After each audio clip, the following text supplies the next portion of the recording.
రావణాసుని ఒక విలన్ లాగా చూస్తున్నాము. బాగా గుర్తుపెట్టుకోండి, చరిత్రలో మనం ఇప్పుడు భూమండలంలో భారతదేశంలో ఈ ఒక విషయాన్ని మాట్లాడుకోవాల్సిన అవసరం కూడా ఉంది. రాముడు దానికి శిక్ష అనుభవించాడు తెలుసా శంకర? రాముడు వారు అంటే అందరికీ తెలుసు, భద్రాచలం అనేది. అక్కడ డెవలప్మెంట్ లేదు, అక్కడ ఏం లేకుండా ఇవాళ అయోధ్య అని గొప్పగా చెప్పుకోవడానికి రీజన్ ఏంటి? అయోధ్య అనేది పేరు మాత్రమే. ఒకప్పుడు అది రామరాజ్యం వచ్చిందని మన వారసులుగా మనం ఆయనను ఎంకరేజ్ చేస్తున్నాం. ఇప్పుడు రామరాజ్యం వచ్చిందని సంతోషపడుతున్నాం. రామరాజ్యం అనేది మనం మాటల్లో కాదు శంకర, చేతల్లో చూపించాలి. రావణాసుడికి ఏమైనా రాజ్యం ఉందా స్వామి? రావణాసుడికి భక్తులు ఎవరైనా ఉన్నారా? శివుడి యొక్క తాండవం అంటే చాలా పెద్ద శ్లోకం మన భూమండలం. అంటే రావణాసుడు దేవుడు. హాయ్ హలో నమస్తే, వెల్కమ్ టు సోషల్ పోస్ట్. నేను మీ యాంకర్ పప్పు. ఈ రోజు మనతో స్పెషల్ గెస్ట్ ఉన్నారండి. ఆ గెస్ట్ ఎవరో కాదు, శివరుద్ర సాధు గారు మనతో ఉన్నారు. కొన్ని ధర్మ సందేహాలు ఉన్నాయి, సాధు గారిని అడిగి తెలుసుకోవడానికి ప్రయత్నిద్దాం. నమస్తే సాధు గారు. నమస్కారం. ఆయన చూస్తే కనుక రాముడు ఒక దేవుడు, రాముడు ఒక మంచి రాజ్యాన్ని ఏలుతున్నారని అంటుంటారు. అలాంటి ఒక రాజ్యానికి అధిపతి అయిన మన రావణాసుడు కూడా ఒక దేశానికి ఒక మంచి నాయకుడే. అలాంటి స్థితి ఇవాళ మనం ఏం చేస్తున్నామంటే రావణాసుడిని కాల్చి మనం ఆనందపడుతున్నాము. అంటే అది ఇద్దరి మధ్యలో యుద్ధం జరిగిందా లేదా అని పక్కన పెట్టేస్తే ఇద్దరు చూస్తే రాజులే. కానీ ఇప్పుడు వచ్చింది రామరాజ్యంలో తర్వాత ఇప్పుడు రామరాజ్యం మనం స్థాపించుకుంటున్నాం, మనం హ్యాపీగా ఉంటున్నాం. కానీ ఇంకా మనం రావణాసుని కాల్చి ఎంజాయ్ చేస్తున్నాం, హ్యాపీ ఫీల్ అవుతున్నాం. ఒక రావణాసుని ఒక దయ్యం లాగా ఒక విలన్ లాగా చూస్తున్నాము. ఇప్పటికైనా అది ఆగే సూచనలు ఏమైనా ఉన్నాయా స్వామి? మీరు అడిగిన చరిత్రలో వనవాసానికి వెళ్ళినప్పుడు సీతామాహాతని మీరు అనుకున్నట్టుగానే రావణాసుడు చెడు ఆలోచనతో తీసుకుపోయిన ఆనవాళ్ళు అయితే లేవు ఎక్కడ. అంటే అమ్మని తక్కువ చేసినట్టు ఇంకేదైనా ఇబ్బంది పెట్టిన సందర్భాలు లేవు. రాముడు తల్లి విషయంలో నా భార్యని తీసుకెళ్ళి ఇబ్బంది పెట్టాడన్న విషయంలో వెళ్ళి అమ్మని తీసుకొచ్చుకోవడం. కానీ అమ్మని ఇక్కడ రావణాసుడు ఇబ్బంది అంటే ఆవిడని చెరసాలలో పెట్టడము, లేకపోతే ఎక్కడ ఒంటరితనంగా పెట్టడము, ఏదైనా పరీక్షలు పెట్టడమే చేశాడే. కానీ రావణాసుడంతా వచ్చి ఆయన్ని అమ్మపై ఎలాంటి మాటల యుద్ధం కానీ ఎలాంటి విషయాలు కానీ ఇక్కడ చేర్చలేడు. చరిత్రలో కూడా నిజాలు ఉన్నాయి. కాబట్టి రావణాసుడు ఒక దేశానికి ఆయన దేవుడు. 10 తలలు ఉన్నాయి అని అంటే ఆయన సంపాదించిన విద్య చాలా గొప్పది. మీకు తెలుసా శంకర, అసలైన అత్యంత ముఖ్యమైన విషయం మాట్లాడుకోవాలి అని అంటే రావణాసుడికి 10 తలలే ఎందుకు ఉన్నాయి? అవును, 10 తలలు అంటే 10 తలల శక్తి ఉంది ఆయనకి. బ్రహ్మదేవుడు ఇచ్చిన ఆజ్ఞ రాశాడు. ఆ 10 తలల శక్తి వచ్చిన తర్వాత ఆయనకి శివతాండవాన్ని రచించగలిగిండు ఆయన. శివుడి యొక్క తాండవం అంటే చాలా పెద్ద శ్లోకం మన ఈ భూమండలంలో. అంత పెద్ద శ్లోకాన్ని రావణాసుడే రాశాడు. రాసేసి ఆయన శివుడితో సాక్షాత్తుగా మాట్లాడేవాడు. ఆ యొక్క భక్తికి ఆయన ఎంతో మెచ్చి ఆ వరాన్ని ఇచ్చాడు తండ్రికి. తండ్రి ఏం చేశాడు? ఎన్నో విషయాల్లో రావణాసుడికి సహకరించాడు. అయితే రావణాసుడు ఏం చేశాడంటే, ఇప్పుడు మనమే ఉన్నాం, మన ఇంట్లో ఆడపిల్లల వైపు ఎవరైనా వస్తే వెళ్ళి గొడవలు పడే సందర్భాలు ఎన్నో ఉన్నాయి. అయితే శూర్పణఖ విషయంలో మోహించడం చేత, లక్ష్మణుడిని చూసి తండ్రిని చూసి మోహించడం చేత కొంచెం ఇబ్బంది అనిపించి మొదట శూర్పణఖ చూసింది కూడా తండ్రినే. రాముడిని చూసిన తర్వాత నువ్వు అందగాడి అది ఇది అని చెప్పేసి మోహించడం చేత ఈయన గారు ఏం చేశారు, తండ్రి లక్ష్మణుడిని చూపించారు. ఆయన గారికి పెళ్లి కాలేదు, చూడాలి. ఆ సందర్భంలో కొంచెం టాపిక్ డైవర్ట్ అయితే సీతామాత విషయంలో కొద్దిగా కొంచెం కోపంగా అమ్మ మాట్లాడుతుంది. మాట్లాడేసరికి ముక్కు కోసేస్తారు వాళ్ళు, అవమానంగా శూర్పణఖది. అంటే బాగా గుర్తుపెట్టుకోండి, చరిత్రలో మనం ఇప్పుడు భూమండలంలో భారతదేశంలో ఈ ఒక విషయాన్ని మాట్లాడుకోవాల్సిన అవసరం కూడా ఉంది. తండ్రి ఇది ఇబ్బంది పెట్టేసరికి వెళ్ళి అన్నతో చెప్తుంది శూర్పణఖ విషయం. వెళ్ళి ఇలా ఇలా జరిగింది, నన్ను అవమానపరిచారు, 2 వీరులు వచ్చి ఇక్కడెక్కడే అడవిలో ఉంటున్నారు, వారితో పాటు కూడా పొగరు ఉన్న భార్య ఉంది, చాలా సువిశాలంగా అతి సౌందర్యవతి అని చెప్పి కొన్ని విషయాలు వదులుతుంది అమ్మ. అప్పుడు ఈయన గారి కోపం వచ్చేసి, ఇద్దరు కలిసి ఒక ఆడపిల్లని ఇబ్బంది పెట్టారా, కాబట్టి నేను వాళ్ళ ఆడపిల్లని ఇబ్బంది పెడతా అని చెప్పేసి ఆయన వచ్చేసి భవతి భిక్షాందేహి అనేసి అమ్మగారు లక్ష్మణరేఖ దాటి రాగానే భూమిలో నుంచి పెకిలిచ్చి తీసుకొని వెళ్ళిపోయారు. అక్కడి నుంచి తీసుకెళ్ళిన అదే భూమి మీద అక్కడే కూర్చోబెట్టాడు, కానీ ఇక్కడ ఏం విషయాలు రాలేదు. తీసుకెళ్ళిన మట్టిలోనే ఉన్నదమ్మ. ఆ తర్వాత జరిగింది. ఇప్పుడు జరిగిన తర్వాత రావణాసుడికి రాముడికి మధ్యలో ఎన్నో విషయాలు యుద్ధాలు జరుగుతూ ఒక వానర యుద్ధం పెద్దగా జరిగింది. రావణాసుడు ఓడిపోవడానికి గల ముఖ్య కారణం ఏంటంటే శంకర, చెల్లి యొక్క ప్రశ్నని అడగలేకుండా వచ్చిన అన్న ఆయన నీవేం చేశావని, కోసాడా అన్న ఆలోచనతోనే వచ్చాడే. కానీ నీవేమన్నావు? నీతో వాళ్ళు ఏమైనా చూశారా, మాట్లాడారా? నీవు అలా పరస్త్రీ గురించి నువ్వు చెప్పడం తప్పేగా, పరపురుషుడిపై మోహం కూడా తప్పేగా. ఇలాంటి కొన్ని విషయాలను ఆయన సందర్భం తెచ్చి గట్టిగా మందలించి ఉంటే శంకర, రాముడిది ఈ విషయమే రాకపోయేదేమో.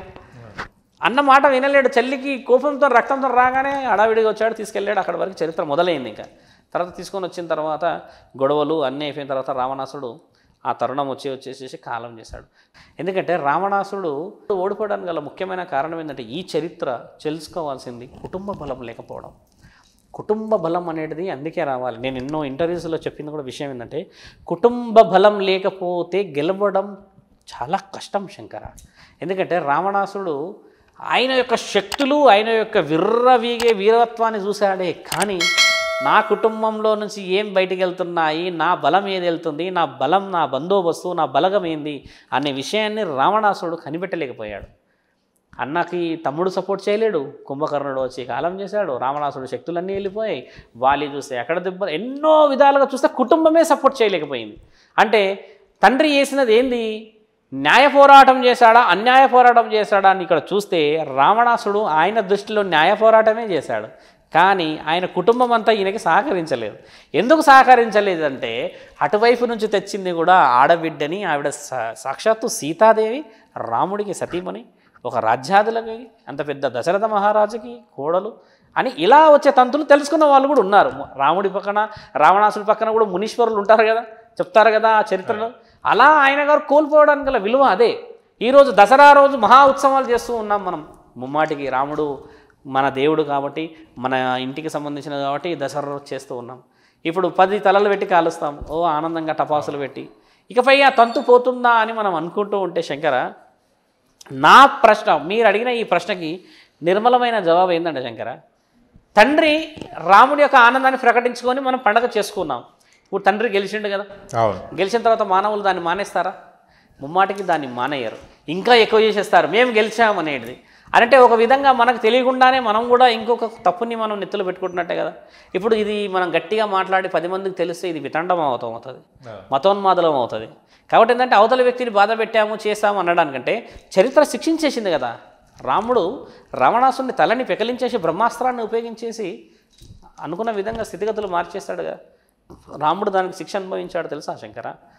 రాముడు రావణాసుని చంపిన తర్వాత, ఎవరికైనా సరే చంపిన తర్వాత శివదర్శనం చేసుకోవాలి.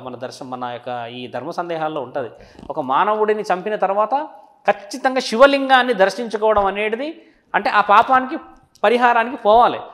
ఆ విధంగా రావణాసుడిని చంపిన తర్వాత రాముడు ఎంతో విలువగా పరిగెత్తుతాడిగా శ్రీశైలం పైన ఉన్న శివలింగాన్ని చూడ్డానికి. ఆ ఆనవాళ్ళు రాసి ఉన్నాయి అక్కడ, పోతూనే ఉంటాడు. తండ్రికి చాలా కోపం వస్తుంది శివుడికి, నా భక్తుడిని, నా ప్రియమైన భక్తుడిని నేను ఏరి కోరి పుట్టించుకున్న రావణాసురుణ్ణి చంపింది రాముడు, మళ్ళీ నన్ను దర్శించుకోవడానికి వస్తాడా అన్న కోపం తండ్రికి రావడం చేత శ్రీశైలంలో ఉన్న శివలింగం లోపలికి వెళ్ళిపోతుంది. అందుకోసం చిన్నగా ఉంటుంది, దర్శించొద్దని. దర్శించొద్దు, రావణాసురుడు అవి చంపేడు, ఆ భక్తుని చంపింది కాక నా దగ్గరికి వస్తున్నాడు పాప పాయచిత్తానికి అని చెప్పేసి తండ్రి లోపలికి వెళ్తూ ఉంటాడు. ఇక సూర్యాస్తమయంలో రావణాసురుడి విషయం అంతా జరిగిపోయి రాముడు వచ్చే తరుణం వచ్చేసింది అక్కడికి. రాముడు వచ్చే సమయానికి తండ్రి శివలింగం ఇంత ఉంటుంది. తండ్రి దాన్ని పట్టేసుకుంటాడు, వచ్చి మొక్కుతాడు, పాహిమాం పాహిమాం పాహిమాం శంకర అని బాధ. అవతల వ్యక్తి కూడా మనిషే కాబట్టి ప్రాణం పోవడం అనేది శివుడి యొక్క భక్తుడే కాబట్టి ఇక్కడ దాకా రావాల్సిన తరుణం అని చెప్పి ఎంతో చేస్తే తండ్రి కొన్ని విషయాల్లో వాళ్ళని మరో జన్మకి శ్రీకారంగా వదిలిపెట్టిన సందర్భాలు ఉన్నాయి. అంటే మన చరిత్రలో విలువ చూడండి, దేవాది దేవతలు న్యాయపరంగా న్యాయంగానే ఉన్నారు శంకర. కాకపోతే మన భక్తి ఏమైందంటే మన మనస్సు దాటిపోయింది. నాలుకపై నుంచి ఎక్కువగా నినాదాల రూపంలో అస్త్రాలు, ఈ అలంకరణలో బయటకు వచ్చేసాయి. ఇవి దీనివల్ల ఏమవుతుందంటే నీ భక్తి కంటే ఎక్కువ అవతలి వ్యక్తి యొక్క శరీరానికి ఇబ్బంది జరుగుతుంది. భక్తి మనస్సులో నుంచి రావాల్సినది శంకర. ఆకలైన వాడికి అన్నం పెట్టు, పరమాత్ముడు ఆశీర్వాదం ఉండదంటావా? ఓ శివుడి యొక్క అభిషేకాలు చేస్తాం, దేవుళ్ళకి పట్టు వస్త్రాలు పెడతాం, పండ్లు పలహారాలు పెడతాం, అదే గుడి దగ్గర భిక్షాటన చేస్తూ ఉంటారు. ఆడపిల్లలు గర్భవతులై ఉంటారు, పాలిస్తూ ఉంటారు, ఇట్లా చేతి పెడతారు, ఇలా తల పైకి ఎత్తడానికి కూడా సిగ్గవుతుంది వాళ్ళకి. వాళ్ళని చూసి నేర్చుకోమా ఒక మాట, ఎందుకు భిక్షాటన చేస్తున్నారు వీళ్ళని. ఏది పెడతారు శంకర? ధర్మం ఎక్కడుంది? రామరాజ్యం ఎప్పుడు వస్తుంది? ఆడపిల్లలు పంచుకుంటున్నారా? శరీరం మీద ధ్యాస లేని మనుషులు శంకర. పోటీ కోసం తిరుగుతున్నారు ఆడపిల్లలు. ఒక యవ్వనంలో ఉండి అడుక్కుంటుంటే పైసలు నీ దగ్గర ఉండి ఇవ్వవా? ఏమ్మా అనాథాశ్రమంలో ఉండు, హాస్టల్లో ఉండు, మేమందరం మీకు బలంగా ఉంటామని అనొచ్చుగా, ఎందుకన్నారు శంకర? అందుకని నేను చెప్తున్నది, రామరాజ్యం అనేది మనం మాటల్లో కాదు శంకర, చేతల్లో చూయించాలి. సౌభాగ్యం రావాలి, విలువ రావాలి. ఆ విలువ రాకపోతే భూమండలం, ఈ యొక్క అధికారం ఇంకో తరానికి పనిచేయదు. నేను ఎంతోమందిని చూశాను, వయసులో ఉంటారు శంకర, అంత అందంగా ఉంటారు అమ్మాయిలు, అడుక్కుంటూ ఉంటారు, చదువుకున్న వాళ్ళు ఉంటారు. అంటే ఆ ఇంట్లో ఒక అన్న సపోర్ట్ లేదనే, తండ్రి సపోర్ట్ లేదనే, చేసుకున్న భర్త సపోర్ట్ లేదనే అడుక్కుంటున్నారు శంకర. అడుక్కున్న వాళ్ళని కామంతో పైశాచికతంగా పశువుల్లాగా అనుభవించే సమాజం ఇది ఎలా మారుతుంది? మన దగ్గర అస్త్రాలేవి, మన దగ్గర వస్తువులేవి? నాలుకపై చదువు ఉందా? చేతుల్లో చదువు ఉందా? నీ శరీరంలో చదువు ఉందా? నీ చూపులోనే చదువు లేదు శంకర, నీ ఒంట్లో శరీరంలోకి శక్తి ఎలా వస్తుంది? అందుకని రాముడు కానీ శివుడు కానీ కలియుగ ప్రత్యక్ష దైవం వెంకటేశ్వరుడు కానీ ఎప్పుడు చెప్పలేడు నన్ను ఒళ్ళంతా అలంకరించమని. వాడికి పూట భోజనం పెట్టమన్నాడు, పెడుతున్నామా? పెడతలేం. నువ్వు అడిగిన ప్రశ్నకి ఏంటంటే, అక్కడ ఒక కుటుంబంకి నష్టం జరిగిందని యుద్ధం జరిగింది రాముడి విషయంలో, ఇక్కడ ఒక కుటుంబం విషయంలోనే పొరపాటు జరిగిందని గొడవలు జరిగినాయి. రెండు కుటుంబాల మధ్యలో జరిగిన యుద్ధమే ఈ రావణ యుద్ధం. దానికి మన కుటుంబం అంతా భూమండలమై భారతదేశమై మనం ఉన్నాం, ఇంకో కుటుంబం అంతా అక్కడ ఉంది. బాగా గుర్తుపెట్టుకోండి, రాముడు మన భూమండలం మీద ఉన్నాడని మనం గర్వంగా చెప్పుకుంటున్నాం. రావణాసుడి వారసులు వచ్చారా నీ యొక్క రామరాజ్యంలో గొడవలు పెట్టడానికి? బాగా కళ్ళు పెద్దగా ఇప్పి చూడాలి ఈ మాట. రావణాసుడి యొక్క పిల్లలు తరము ఎవ్వరూ రాలేరు మన ఈ చరిత్రకి వచ్చేసి ఎక్కడా కూడా ఆనవాళ్ళు పెట్టడానికి. అక్కడికే చరిత్ర ముగిసిపోయింది, లంకలోనే ముగిసిపోయింది.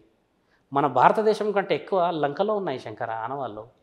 రాముడి యొక్క అడుగులు, హనుమంతుడి అడుగులు ఉన్నాయి అక్కడ. ఎక్కడ సంజీవని పర్వతం ఎక్కడుందో తెలుసు శంకర? అసలు ఎక్కడుంది సంజీవని పర్వతం? మన భూమండలంలో భారతదేశంలో ఉందా? మన దగ్గర లేదు. మన భారతదేశాన్ని దాటిన తర్వాత ఉంది. అంటే వేరే దేశాలు కూడా పవిత్రమైన మనుషుల వల్ల తరాలు మారినాయి, కానీ మన మనోవేదన మారతలేదు. నీవేంది అవతల వ్యక్తిని చంపేస్తావా? ఎక్కడికి పోయింది ఈ సమాజం? ఆడపిల్లలు ఇంట్లో భర్త విషయంలో ఎంత పొరపాటు జరుగుతూ ఉంది, భర్త ఆడపిల్ల విషయంలో ఎంత గొడవలు చేస్తున్నారు. మీరు అన్నట్టుగానే ఒక భిక్షనే సరిగా వేయని ఈ మానవ సమాజం గురించి మాట్లాడుకుంటే ఎలాంటి విషయానికి మనం ముందుకెళ్తున్నాం? లక్షలు పెట్టి రామరాజ్యాన్ని కడుతూ ఉన్నాం. నిజంగా కడుతున్నామా? లక్షలు పెట్టి విగ్రహాలను పెడుతున్నామా? అసలు పెట్టాల్సింది ఎక్కడ? అనాథాశ్రమాలు ఎన్ని అకృత్యాలు జరుగుతున్నాయి చూస్తాంగా. ఆవులని ఎన్నో చూస్తూ ఉంటాం. రామరాజ్యం అనేదాన్ని అదే వైద్యశాలలు కానీ ఇంకా ఇలాంటివి పోవడమే కదా రాజ్యానికి విలువ. రామరాజ్యం అనేది ఇన్ని రోజులు చాలామంది గొడవ పడ్డది కూడా దానికే శంకర, రాముడి రాజ్యం వస్తుందేనేమో అని. అంటే ఆశ కదా, ఇకపైన ఆశ రావాలి కదా. నేను అడిగిన ప్రశ్న చూడండి మీరు, చాలా బలమైన ప్రశ్న. నీవు ఎందుకు ఒక కుటుంబం విషయంలో గొడవలు జరిగినాయనంటే, రాముడి కుటుంబం అంతా మనమైనాం, రావణాసుడి కుటుంబం అక్కడే ఉండిపోయింది. బాగా గుర్తుపెట్టుకోండి, రావణాసుడి కుటుంబం ద్వారా రాలేదు. కాలుస్తున్నాం మనం, ఆనందంగా కాల్చుకోండి, ఎవరో చేత ఏ రోజు చెప్పలేరుగా. ఇక్కడ అని బాగా గుర్తుపెట్టుకోండి, రావణాసుని ఇక్కడ కాలుస్తున్నాం, రాముడిని ఎక్కడ కాలుస్తున్నారా? కాలుస్తలేరు కదా. కాబట్టి ఏంటంటే ఎవరి గొప్ప గొప్ప చరిత్రలకి వాళ్ళ చరిత్రను రాసుకున్న వాళ్ళు. కాబట్టి విషయ వివరణలో కారణ జన్మల చేత కారణాలు రాసి ఉంటాయి అక్కడ. రాముడు అంతటి వాడికే తప్పలేదు శివదర్శనం, ఒక భక్తుడిని ఇబ్బంది పెట్టినందుకే కదా. అవి మనం మాట్లాడుకోలేం శంకర ఈ చరిత్రలో. మీకు చెప్పాం కదా, మన దగ్గర వితండవాదం జరుగుతూ ఉంది, తప్పే కదా. కరెక్ట్. కానీ ఇప్పుడు రామరాజ్యం వచ్చిందని మన వారసులుగా మనం ఆయనను ఎంకరేజ్ చేస్తున్నాం. ఇప్పుడు రామరాజ్యం వచ్చిందని సంతోషపడుతున్నాం. అలాగనే మనకు రావణాసుడికి ఏమైనా రాజ్యం ఉందా స్వామి? రావణాసుడికి ఏమైనా వంశం ఉందా? రావణాసుడికి భక్తులు ఎవరైనా ఉన్నారా? రామరాజ్యం అనే ఇప్పుడు మనం ఎంత బలంగా అంటున్నామో ఆ విధంగా రావణాసుడు కూడా రాజ్యాధికారి. ఇప్పటికీ ఆయనను పూజ చేస్తూ ఉన్నారు. ఎక్కడో అడవిలో లంకలో తండ్రి యొక్క దేహాన్ని భద్రపరిచి 10 తలలతో ఆయన బ్రతుకుతాడేమో అని ఎదురు చూస్తున్నాడు అని చెప్పి కూడా కొన్ని చూస్తుంటాం, ఛానళ్ళల్లో వస్తూ ఉంటాయి. అది ముమ్మాటికి నిజమే. కానీ ఆయన బ్రతుకొస్తాడు అనేది మనం చెప్పలేము. కానీ కాలం చేసిన తర్వాత పరమాత్ముడి దగ్గరికి వెళ్ళిపోవడం తప్పితే ఇంకేం చేయనీక రాదు. ఇప్పుడు ఇన్ని రోజుల్లో ఇంత చరిత్రలో రాముడు, శివుడు, తర్వాత ఇంకా ఏదైనా దేవతలు ఎక్కడన్నా కనబడ్డారా శంకర మీకు? అసలు ఎక్కడన్నా కనబడ్డారా? దర్శనం కనీసం ఇలా అన్న ఎక్కడ లేరుగా. కాబట్టి దేవాది దేవతలు దర్శనం ఇవ్వడం అనేది కొన్ని సంవత్సరాల క్రితం నుంచి వెళ్ళిపోయింది. కానీ దేవాది దేవతలు వచ్చి మానవుల చేతులనే మనిషి రూపంలో వచ్చి ఎవరో శరీరం మీదకి వచ్చో లేకపోతే వాళ్ళ యొక్క మంచి అంశంలో పుట్టించో వంశంలో పుట్టించో దైవ కార్యక్రమాన్ని చేయించుకోగలుగుతున్నారు వాళ్ళు. అంటే దేవుడు ఉన్నాడని అర్థం కదా దానికి. ఇప్పుడు దేవుడు ప్రత్యక్షంగా కనబడితే నమ్ముతలేరు, వచ్చిన ప్రాబ్లం అది. ఎందుకంటే దాన్ని కూడా స్వార్థమే, ప్రాణం కావాలి ఇంకా ఎవరు చంపకూడదు అని అంటారు. అది ఎక్కడిది శంకర? ఒక్క రాజ్యం అన్న ఇలా ఉందా? నా యొక్క రాజ్యం బాగుపడాలన్న కోరిన వరాలు ఉన్నాయా? లేనే లేవు. నాకు చావు ఉండకూడదు. అందుకనే దైవానికి ఉన్న శక్తి ఏంటంటే మనుషులని మార్చేసుకోవని బాగుపడండి అన్న అవకాశం ఇచ్చేసింది. ఇప్పుడు మనకి 500 ఏళ్లలో మనుషులే గొడవపడ్డారు కానీ దేవతలు గొడవపడ్డారు ఆ రామరాజ్యం గురించి. అలాగే రాముడికి పెద్ద రాజ్యమే ఉంది, లంకాధిపతి కదా ఆయన ఇప్పటికీ. అంటే లంకలో ఆయననే పూజిస్తారు కదా. ఆయన గురించి సంబంధించి ఆయన కొన్ని వందల కోట్ల మందికి ఆయన ఎన్నో పుణ్యకార్యక్రమాలు చేశాడు. రాముడు పరసరి వ్యామోహంలో లేడు శంకర, ఎక్కడా లేడు. బాగా గుర్తుపెట్టుకోండి. రావణాసుడికి సంబంధించింది కూడా అదే, పరసరి విషయంలో ఎక్కడ పొరపాటు చేయలేడు, ఎక్కడా కూడా లేదు. ఆవిడకి భార్య ఉన్నది, భార్య తర్వాత మిగతా అన్ని విషయాలే. కానీ రావణాసుడికి తగిలిన శాపం ఏంటంటే రావణాసుడి యొక్క భార్య పెట్టిన శాపం అది. ఆ స్థితిగతికి చెప్పిన మాట నీవు వినకుండా పరసరి విషయంలో పొరపాటు చేసినందుకు నా శాపం నీకు తగులుతుందని ఆవిడ పెట్టింది. ఎందుకంటే భర్త ఉండంగా భార్యకి అత్యంత శక్తిహీనురాలు ఎక్కడైతే తెలుసా శంకర? భర్త చనిపోయినప్పుడు ముండమోసినది అని అంటాము, గుర్తుందా? ఆడదానికి విలువ అది నచ్చదు. ముండమోయడం అనేది ఆడపిల్లలకు నచ్చదు. భర్త చనిపోయే స్థితిలో అయినా ఉండాలి కానీ కాలం చేయొద్దు అని అంటారు. అలాంటిది అంతటి యవ్వనవతి, అంతటి శక్తివంతుడైన భార్యగా ఉండి ఆయన గారు అర్ధాంతరంగా కాలం చేసేసాడు. ఆవిడ శాపం ఎక్కడ పోయింది శంకర? అనుభవిస్తున్నారు. ఇప్పుడు అనుభవిస్తున్నారు కానీ ఏం అనుభవిస్తున్నారని మీరు అడగకూడదు. అవి ధర్మ సందేహాలు. వాళ్ళ భూమండలం మీద లేని మనుషులు వాళ్ళంతా, దేవుళ్ళు వీళ్ళంతా. వీళ్ళది ఒక స్థితిగతులు, ఒక యుగాలు దాటిపోయి, ద్వాపర యుగం తర్వాత త్రేతాయుగం, ఇవన్నీ దాటిపోయిన సందర్భాలు ఇవన్నీ. ఎక్కడ పుట్టాడు, ఎలా పుట్టాడు అంటే రాముడు వచ్చేసి ఇప్పుడు అయోధ్యలో ఆ 2.5 ఎకరాలని పుట్టాడా శంకర? ఇప్పుడు అయోధ్య గొప్పదా, లంక గొప్పదా? ఇప్పుడు అయోధ్యకు ఉన్న స్పెషాలిటీ ఏంటిది, మన లంకలో ఉన్న స్పెషాలిటీ ఏంటిది? ఇప్పుడు భద్రాచలంలో కూడా రాముల వారు ఉన్నారు, చాలా వరకు ఇప్పుడు వెళ్తుంటారు. మన తెలంగాణ కానీ మొత్తం దేశంలో రాముల వారు అంటే అందరికీ తెలుసు భద్రాచలం అనేది. అక్కడ డెవలప్మెంట్ లేదు, అక్కడ ఏం లేకుండా ఇవాళ అయోధ్య అని గొప్పగా చెప్పుకోవడానికి రీజన్ ఏంటి స్వామి? ఇప్పుడు అయోధ్య అనేది మీరు చెప్పిన ఒక ఆలోచనకు మిత్రమా, అయోధ్య అనేది పేరు మాత్రమే. ఒకప్పుడు అది ఒక వీరుడి పేరు, వీరుడి ద్వారా రాజ్యం, రాజు ద్వారా ఆ వంశాధిపత్యం వచ్చింది. సాక్షాత్తు రాముడు జన్మించిన స్థలం అది. అంటే ఆ భూమండలం అయోధ్య అనే ఒక ప్రాంతం. ఇప్పుడు రాముడు అక్కడ జన్మించేసి అయితే అక్కడైతే లేడు కదా, విదేశాలకు వెళ్ళాడు. ఆయన క్షత్రియ విద్యలు నేర్చుకోనికి, పెళ్లి చేసుకొని వచ్చాడు, వనవాసానికి వెళ్ళాడు, యుద్ధం చేశాడు, తర్వాత కాలం చేసేసాడు. రాముడైతే అక్కడ ఎక్కువ రోజులు లేడు కదా అయోధ్యలో. కానీ కాలం చేసిన తర్వాత తండ్రి యొక్క విగ్రహాలు, తండ్రి యొక్క మాత, ఇప్పుడు ఎవరైతే అమ్మ సీతామాత లక్ష్మణుడు ఉన్నాడో వీళ్ళందరి యొక్క పవిత్ర స్థలం అక్కడి నుంచే కాపాడుకోవాలి. ఎందుకంటే వారికి అగ్ని పరీక్ష జరిగింది ఎక్కడి నుంచి? అక్కడి నుంచే, ఆ యొక్క రాజ్యం నుంచే. కాబట్టి ఆ అయోధ్య అన్న పేరుని కాపాడగలిగాం. అంటే రామరాజ్యం అనేది అక్కడి నుంచే రావడానికి గల విలువ ఏంటంటే 500 సంవత్సరాల్లో ఎన్నో పూజలు జరిగాయి, జరగవని అనట్లేదు. కానీ ప్రతిఫలం రాలేదు శంకర. స్థానమే లేదు కదా దేవుడికి అక్కడ. రాముడిని ఏడ కూర్చోబెట్టారని 30 అంతస్తుల లోపలికి దవ్వుతారు, మట్టి కోస్తాము, మళ్ళీ 30 ఏళ్ళకి ఏదో స్టే తీసుకొచ్చారు, మళ్ళీ పూడ్చారు, మస్జిద్ కట్టారు, తర్వాత మళ్ళీ మస్జిద్ కట్టారు, మళ్ళీ పూడ్చారు, గుడి కట్టారు, మళ్ళీ పూడ్చారు. 5-6 సార్లు జరిగిన చరిత్ర ఇది. కాబట్టి రాముడి విగ్రహానికి ఇప్పుడు ప్రత్యేకత ఇకపై వస్తుంది. మీరు అన్నట్టుగా పవిత్రత ఇకపై రావాలి. ఇప్పుడు మీరు అన్నట్టుగా మనకు భద్రాద్రి ఉంది, భద్రాచలం మంచిగా రాముడే ఉన్నాడు. అక్కడ వచ్చేసి ఎవరు ఉంటారు? రామదాసుకు సంబంధించిన విషయాలు ఉన్నాయి. అంటే రామదాసుకు సంబంధించిన ఒక చరిత్ర అది, ఆయన భక్తితో కట్టుకున్న మందిరాలు అవి. అందులో ఆయన ఆశీర్వాదం ఇచ్చి తానీషా గారు అప్పట్లో గోల్కొండను పాలించేవారు కాబట్టి ఆయన కళలో కనిపించి కొన్ని బంగారు నాణ్యాలు ఇచ్చి కాపాడుకొని నిజాన్ని నిరూపించుకున్న స్థలాలు అవన్నీ, స్వయం విగ్రహాలు అవన్నీ. ఇప్పటికీ రామదాస్ అక్కడే తిరుగుతున్నాడు అని అంటారు. అలా భద్రాచలానికి విలువ, అయోధ్యకి విలువ చాలా వేరు.